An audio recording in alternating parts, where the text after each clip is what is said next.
లేవు.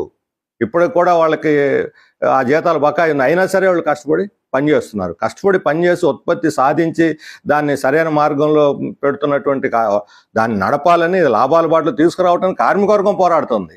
కార్పొరేట్లు కాదు, కేంద్ర ప్రభుత్వం కాదు. ఇది నష్టాల్లో రావడానికి 100కి 110% కేంద్ర ప్రభుత్వ తప్పుడు విధానాల కారణం. చంద్రబాబు నాయుడు గారు కేంద్ర ప్రభుత్వంలో ఈరోజు భాగస్వామి కూడా దాన్ని వెనకేసుకు రావటం అనేది చాలా అన్యాయమైనటువంటి విషయం. వాస్తవాలు గుర్తించి ఇప్పటికైనా సరే కార్మిక వర్గం చేస్తున్న పోరాటానికి మద్దతు తెలియజేయండి. ప్రైవేటీకరణకి చేయడానికి మరొక అడుగు ఈరోజు ఈ ప్రొడక్టివిటీ లింక్డ్ వేజెస్ పెట్టి మరొక అడుగు ముందుకు వేస్తున్నారు. ఈరోజు కార్పొరేట్లకేమో పెద్ద ఎత్తున మీరు